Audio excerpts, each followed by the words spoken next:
Hello respected people, in this episode of Respected Minister, we are covering a tweet from Malcolm Roberts, a prominent political figure, raising concerns about the real extent of foreign ownership in Australia's housing market. Roberts claims that the government is understating foreign ownership, suggesting that the actual percentage could be much higher. His tweet has ignited public reactions from various perspectives, shedding light on an issue that's been on the minds of many Australians, especially during a housing crisis.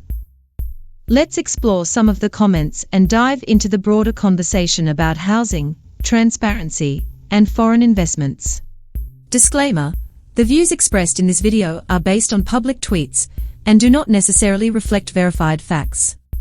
Viewers are encouraged to seek information from reliable news sources. One commenter highlights that hedge funds might have access to the real data, implying that they hold more information than the government lets on.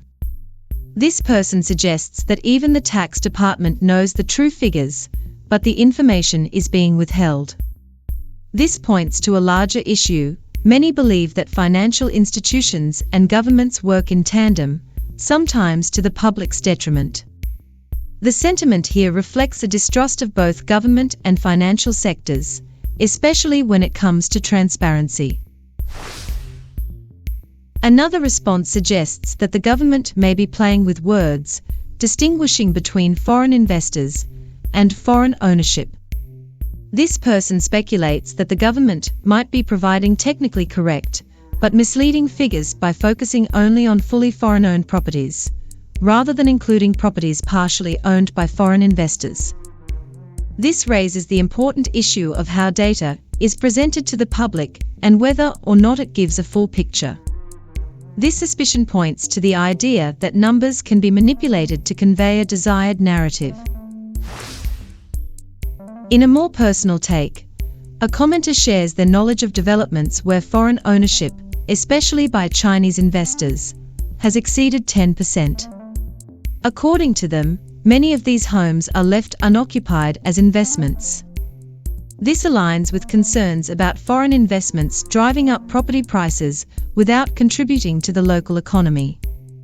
The issue of vacant properties is a particularly sore point during a housing crisis, as many Australians are struggling to afford homes while properties remain unused. A commenter reflects on the perceived powerlessness of the Senate, noting that if someone like Malcolm Roberts is unable to get answers to his questions, it shows a larger systemic issue.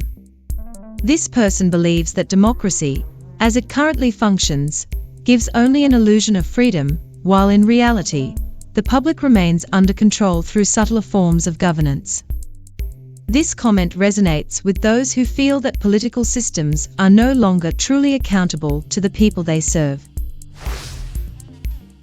Finally, one response raises a lesser discussed point: the role of trusts in foreign property investments.